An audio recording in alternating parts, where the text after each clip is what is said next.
the things, I used to play some basketball back in the day before the limitation of my leg. And if one of your buddies dunked the ball, your dunk wasn't so impressive unless you did something more than he did. You know, so I had these two beautiful ladies tell a story tonight. That's a pretty nasty slam dunk, you know? And so I'm figuring out how in the world can I whirl up some kind of dunk that's going to get your attention. So hopefully I can do that. So one of the things that I will play a little humor in the note there, it says I lost my left leg, right? So believing that, watch what I can do with my right leg. You see that? So I've got some mad skills. Or maybe it was a typo. I don't know. So anyway, that's my right leg. Let me read this quote to you really quick before we crank up for a second. It says, the ultimate measure of a man or woman is not where he or she stands in times of comfort and convenience. It's where they stand in times of challenges and controversies. You hear that? It's where they stand in times of challenges and controversies. Okay? I think you just heard two stories already that show these people have stood in times of challenges and in times of controversies. Okay? And before I get too far gone and forget about the most beautiful woman that's here, I talked about these other two beautiful women. My wife is here with me, so I can't talk about other women. My wife. And I was just telling Justin, and maybe a suggestion to Kim and then to think about would be in the future dialogue. Maybe have the husband and wife really tell the whole side from both. I'd love to hear Justin's fight in that, you know, and hear the whole story or whatever. One thing about these children that we've heard about, and all of you know this, I think we've already gathered that, but they're with the Lord, okay? Regardless of decisions that were made, I hope that it brings comfort to these ladies to know they're with the Lord, and that's an awesome thing. So let me tell you what happened to me, and then tell you about kind of why I think we need to think about the Lord, what He has done in my life. So I went to work on a Tuesday, and I don't know if you're familiar with the Boz Luhrmann song, Wear Sunscreen. It was actually a 1994 high school graduation speech that a girl wrote, and then the artist took it and put it to kind of a rhythmic beat. There's a lot of proverbial statements in there. And one of those statements, he just says, be careful what will blindside you on some idle Tuesday. I remember that as a young guy. I used to listen to that song, and I kind of liked that statement. Watch out. Life may punch you in the face on a day when you're not expecting it, right? On a Tuesday, I went to work, feeding my family just like the rest of you probably went to work today. Was dumping a load of shingles in a trailer, and the battery was dead on my trailer. This happened many times before, and I've handled this in the exact same situation that I handled in that day. I unhooked the truck from my trailer and turned my truck around. Don't ever do that. You shouldn't do that. I know you shouldn't do that, but I was trying to feed my family and get it done that day, and I was just trying to hustle through and make it happen. So I turned my truck around and drove it over the hitch of the truck to make somewhat of a safety net so the trailer would not move or go anywhere. And I had to jump my battery from my truck over to the trailer. And when I did that, my trailer has a dump box, a little dump control box, and I got it out and kind of got it tangled in the jumper cables, and I was getting frustrated. I didn't get it completely all the way out, but I got it out when I needed to get out of the way. So I moved back away from the trailer and the truck, and I dumped the load of shingles, and the way they were stuck in the bottom of the trailer, the load shifted out in a really weird way. I was on sort of a graded slope, and the trailer shot out and came out towards me. Of course, this all happened like that. I didn't really remember exactly how it happened. Somehow the trailer actually grabbed me and kind of threw me back towards the truck, and the hitch of the trailer drove into my thigh, hit into the bumper of my truck, lifted my truck up, and went up under the truck and hit the frame rail of my truck, okay, and sheared my leg off entirely, just on the impact. I did not know that had happened. I thought I had just gotten bumped. My truck is sort of lifted up, and I thought I was just up under the plastic fairing. And I went to get myself out. I kind of put my hand on the trailer and my hand on the truck, and I just pushed like this, and I could not move at all. And I started sweating in my forehead. I mean, just like that. And I was like, uh-oh. something's going on. Because the heart's, I mean, I'm sweating, and all I did was push the box. I just pushed the little button, like, I know I didn't work this sweat up. So I don't do really well with blood. Never have. Even as a child, if I would cut my finger, my mom would wrap it up. I'd have to go lay down and put something cold on my forehead. Like, breathe, we're going to be okay. If any of our kids were ever in trauma, I'm like, my wife, please come help. We got blood over here. So I was a little timid to look down and assess what was going on. So I didn't. I grabbed my phone, thought, well, I'm in trouble. I might as well call 911. So I had my phone in my pocket. Don't ever take your phone out of your pocket if you're on a job site, okay? I wouldn't be here today if I didn't have it in my pocket. Call 911, no signal. Come on, man. What happened to this emergency contact stuff our phones are supposed to do? So, get my phone back out, 911, no signal. 911, no signal, 0 for 3. So I put my phone down, and I just went to praying. And I prayed really loud. And I was trying to outbeat all of you that day by way of volume to make sure you weren't hurt for a second. I had something serious. And I did. I screamed. I remember the one thing I prayed, once I kind of realized what was going on, I just kept asking the Lord, let me see my family. I have, the other thing about these ladies, they didn't cry. And I'm thinking, if I get up there and cry as the man, I'm in trouble. My story can be a little rough for me to tell sometimes. But that's all I could think about. I said, let me see I just want to see my family. That's it, okay? So then I got my phone out, 911 again, no signal. I was beginning to kind of give up on that, so I started screaming for help. And I yelled for, I don't know what reason. I'm out in the middle of Rowan County where I live. There was nobody around. And I used to play quarterback back in high school, and I kind of remembered in my head, I thought, all right, dude, this is the biggest game of your life. Settle down. And let's see if we can find some victory for a little bit. So I decided I needed to figure out what had happened. So I looked up, avoiding the blood that might be down, and skipped over the area. And I thought, I'm going to go look for my right foot and see what's going on. When I found my right foot, it was turned 180 degrees, the opposite direction. I thought I had just broke the femur. I was already in my head going, hey, reparative, they can screw the femur back together, and I'll be okay. And at the age of 36, I can still dunk a basketball. I was thinking, I'll still dunk a ball again. That's all I could think about. And then I decided to look down, and the Apostle Paul talks about his life was being poured out. When I read that passage, I can't hardly read it today without just emotional breakdown. I saw my life. It was all over the place. And life is in the blood. You know that it's in the blood of Christ. It was physically in the blood of the body. And I think about every bit of it I had was on the ground. And I tried my wife on her phone and didn't get her the first time. Still had no contact with anybody, so I'm just bleeding out, And thinking, well, I remember I looked up one time, and I was thinking, I don't know how the Lord transfers the spiritual body to go home with Him. But I know it's about to happen for me. I just had cashed in. I just thought this is. I remember thinking it's Tuesday. They'll probably have a visitation for me on a Thursday and my funeral this Friday. I thought it was over. And finally got a signal to somebody on the phone and said, hey, I need you to give me some help. I'm in a bad spot. And then I did get my wife. I called my wife and told her, I said, hey, I need you to get the kids, bring all 4 of them here. I'm fine. I said, my heart's working, my brain's functioning, but need to bring the kids. And a wife kind of knows her husband's tone, and she knew it was something serious, even though I thought I was being really calm and cool. And she just came blowing straight to the scene without our 4 kids. And at that moment, I was really mad at her. I'm thinking, she doesn't know what's going on. She doesn't know how serious this is. I was expecting to tell them goodbye.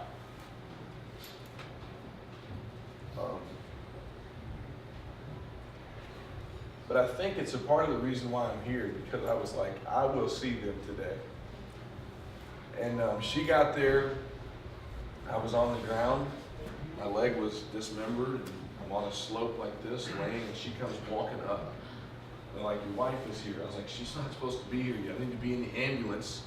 And she saw, of course, the inside of my leg, and she knew it was a bad situation. So that's kind of the accident piece of what happened. And I had prayed that prayer. Let me see my family. I just want to see my family. All I was thinking about in that moment was my wife and my 4 kids. That's all I was asking of God. It was a very small request, or maybe it was a selfish demand, as we talked about. And I wanted to see them so bad. So the day progressed, obviously, to the hospital I went. They did try to put the leg back on. They actually put the leg back on and had trouble getting me to get a pulse strong enough through the damage of the nerves and so forth, that about midnight that night, they had to make a decision. I was completely out of the picture. It was all on my wife. They said, at 6 a.m., we've got to make a decision what we're going to do about the leg. His heart rate's still at 150 some beats a minute. It has been for 10 hours. We've got to do something. We don't understand why his heart hasn't erupted or blown up. So at 6 a.m., she made the decision, signed the papers. They amputated my leg, and my heart rate settled down. I began to look like I was going to live and survive. And one thing really quick, I mean, I'm assuming I'm talking to pretty decent people here, but really cool thing I tell a lot of young kids, the cardiologists and heart specialists, they would come to me after the accident, and they would say, pencil and paper, they'd have their iPad, they'd say, hey, we want to know what you've been doing, because you know, your hemoglobin went to 4, we gave you 47 units of blood, your heart rate was 152 beats a minute for 10 hours, why are you here? And they all would have they're looking for a medical, physical, exercise answer, nutrition. I would say, G-O-D. And they would kind of look at me.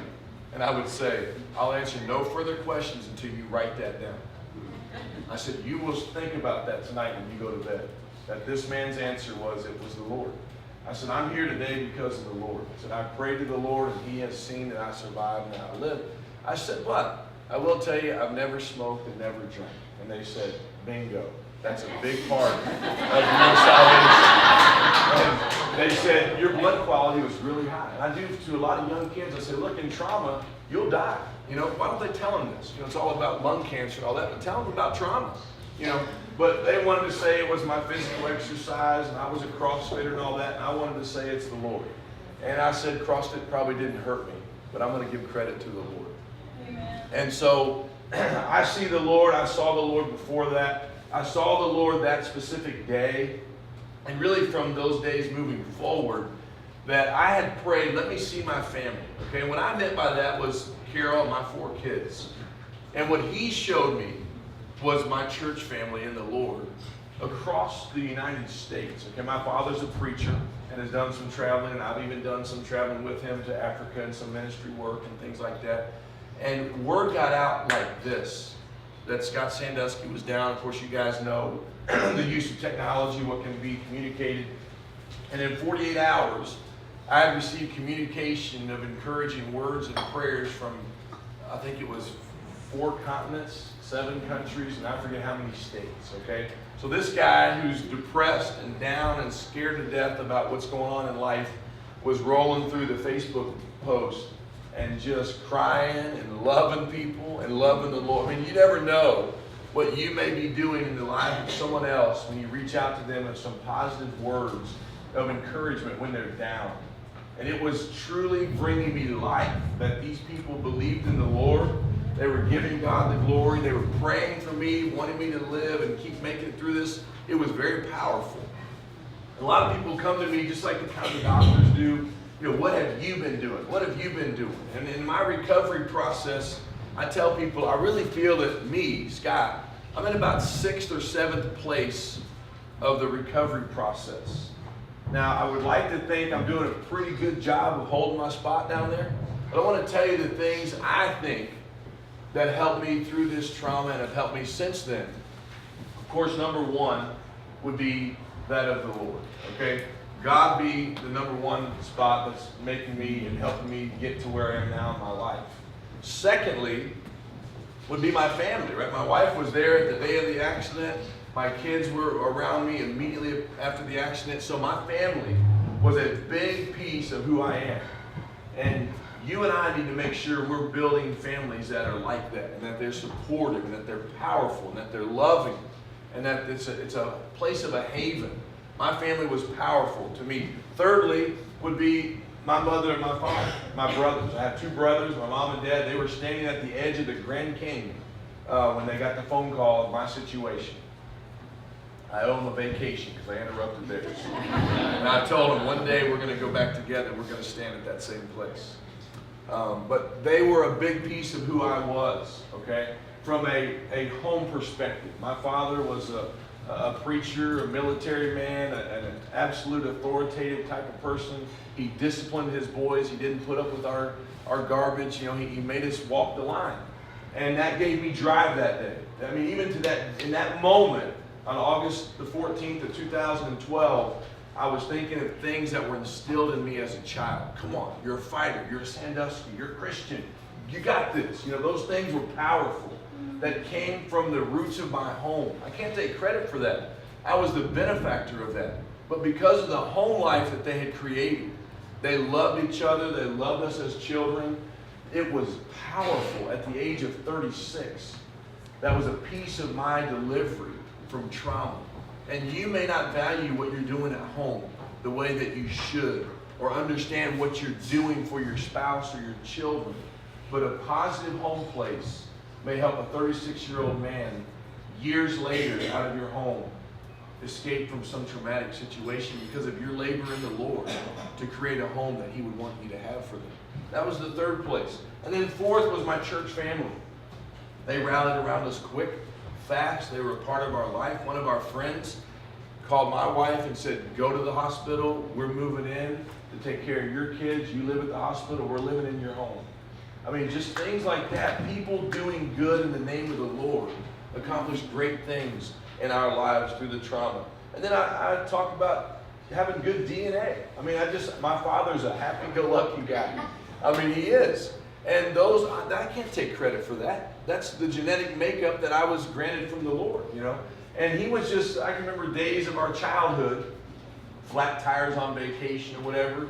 He would just whistle and holler and, all right, just jump out and get this thing fixed, you know. That played a big piece in my life, okay? Of just who I was genetically was a powerful thing. And then positive home life as a kid, I've already talked about that, but I want to reiterate that. And then I'm a CrossFitter, okay? I drink the Kool-Aid, if you will, okay? If you know anything about CrossFit, they can be a little bit of a junkies group, and sometimes we're a little extreme. And I understand that. But they were a piece of me. I called the guy that runs the gym where I was currently a member. And I said, Steve, I need you to bring me a kettlebell down here to the hospital. He said, what are you going to do with it? I said, I'm just going to look at it. I said, just looking at it and remembering the physical challenges that we endure in the box. That's what we call the CrossFit gyms. It was a big piece of me in enduring what I was about to face. In the CrossFit world, we push through workouts that can kind of suck sometimes, you know? But it gives you resolve, and you kind of become a resolute person that, you know what? Life sucks sometimes out there. But you know what you do? You freaking finish it. You get through there, okay? You plow through. And so that CrossFit community, and it doesn't have to be CrossFit. It may be some other platform for you. But that community had driven home to me, when things get hard, I don't care how much time it takes off that clock, you finish the workout of the day. And that carries over into our lives. And that when life gets hard, and you know it will, these other two ladies have talked about life getting hard, you just got to push through. When you get stuck between a truck and a trailer, you got to look up and go up, right? I mean, it's the only option. There was not many options at that point other than to look up to the Lord and pray to Him and seek Him. And one of the challenges, you know, then the last thing that, I guess in this list, I'm number 8. I have number 8. Then there's me, okay? So all those components of my life build and create who I am, just as they do for you, and they have for these ladies. And in talking to Justin, sitting here, even listening to him, if it wasn't for his family support, they probably wouldn't be here today like they are. If you're supporting your family the way the Lord would have you, you'll tell them to forgive and move on and go and work and make it and be successful. But then it comes down to you. You can have all the training you want in the world. And have a lot of people ask me, hey, I want you to come and speak. I can't believe you lost your leg just less than 16 months ago and you built out your own CrossFit gym and you're blind. I'm like, listen, I'll come and talk to you. But you got to take care of your own self. I mean, I can tell my story all day long. And I can tell you how good it was or how rough it was and what I did to overcome. But I can't make you do that. You got to do that. And we've got to all do that. We have to resolve to do these things and make sure we're going to push through. I want to help everyone that I can. And I love the opportunity to do so. But I can't make you do what you need to do. We can't make each other do. We got to be people who, through the Lord, through the study of His Word, I love Kaylee, I got the name right, listening to her talk about just getting in the Word at times of comfort that she needed. You know where you find that? You let the Lord talk you through His book. Okay? That's how the Lord talks to us. And that's what He tells us. That's how it's communicated to us. Sometimes we feel other things and we say the Lord's not talking directly to us except through His book. Go in there and open it and read it and chew on that information and live in a way that He would challenge you. And probably one of the greatest challenges that came to me in the process of my recovery. So I lost my leg on Tuesday. I was unconscious the better part of that day, Wednesday, and then I came to Thursday, I think, right? So sometime Thursday late, I become unconscious. And my family's all around me. And they're concerned of whether or not I'm, mentally going to come back or where I am in my head. And it was real hazy. Of course, I'm drugged, all the pain medicines. And I kind of start noticing my brother. And somebody said something about CrossFit or something. And I just said, and I'm going back. I remember saying that. And then I saw my brother. And I said, charge your batteries on your trailer, bro. He runs a construction business like I do. I'm like, But I was completely aware of what had happened. So a little bit later that night, so I'm just now, looking down at my body going, man, missing a part of me now. That was hard, really hard to have a piece of you gone, a big piece of you. And my father came to my bedside.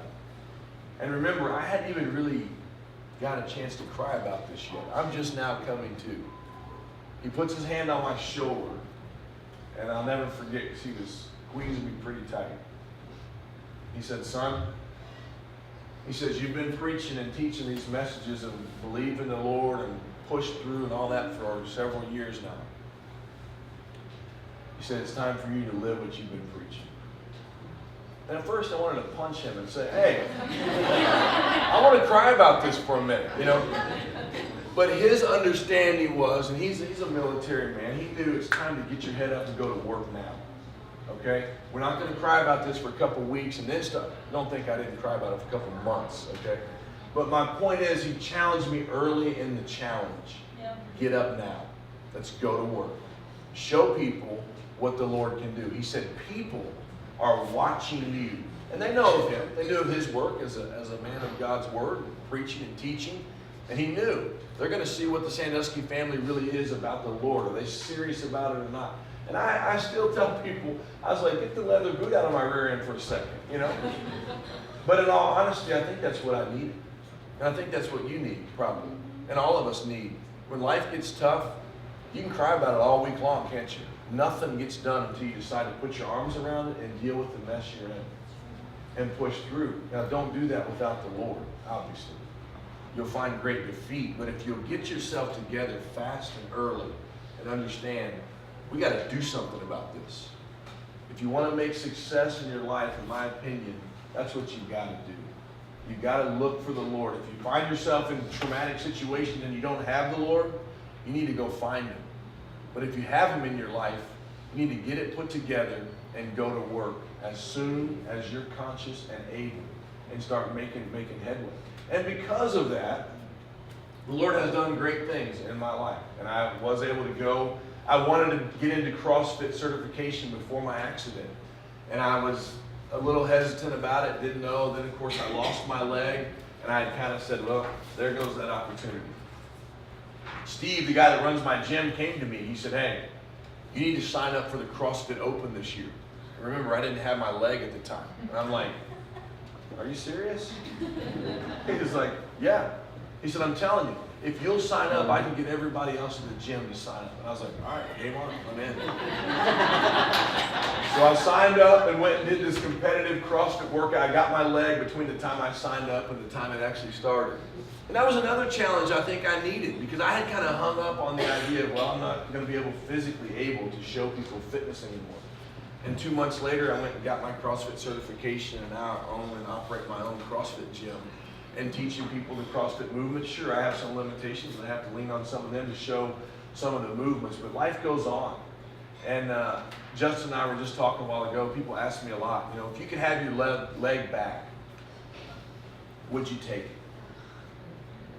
And I know this is going to sound ridiculous to those of you who have 2 legs, and keep your 2 if you got it, okay? But I say, no. Because of the opportunities that have come to me as a result of this trauma in my life, I wouldn't be here tonight with you. I wouldn't have heard these 2 ladies' awesome stories. I mean, there's so many things on the back end of trauma that are so powerful and so positive. And sometimes you get so mad blaming God, you forget to step back and go, wait a second, look at all the good things that have come as a result of X or Y or whatever it may be in your life. And I know that sounds ridiculous, but I tell them, say, no, I just don't think I would have the opportunity to influence people in the name of the Lord in the way that I do now, because I have recovered. It's not because of me, it's because of Him. It's because of my family and the people around me and all those other things. But through that, I have opportunity. And so do you.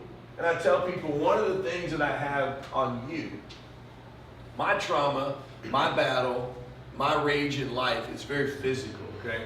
People can see me walking in a pair of shorts and they know that guy's probably got some battles. And they're right. The challenge, I think, with the rest of us, and before my accident, we have all these battles going on. And we've heard it tonight talked about kind of putting on the mask, and we hide them. And I love the fact that people know when they'll hold the door for me, And I'm, hey, thanks. I don't have any pride in that now. I'll walk in, I get a lot of undue salutes from military guys. Listen, I don't know, but thanks to you, I don't know what to tell them. It's kind of tough. But the point is, get those on the table with somebody. Find somebody to talk with those struggles. A lot of times we hide those battles. And really all we're doing is we're destroying ourselves. And we're holding back progress. We're delaying a relationship being repaired, or whatever it may be. And I tell people, I'm kind of glad that my war is on the table. They know, hey, that man's got some challenges, and they're right. And so do we all. And they don't have to be physical. You can have something mental. Another thing, I was talking to Justin, we had a lot of challenges early in our marriage trying to have a family for 4.5 years, And to be honest, that was more emotionally challenging than what I dealt with this. There's some things that we battle with that are just challenging. Put them on the table. Find somebody you can share with. Find a teacher or a group or somebody and get it on the table and get yourself some help. And most importantly, go talk to God about anything you face in this life and go read His book and understand His truth. Thank you very much. Amen.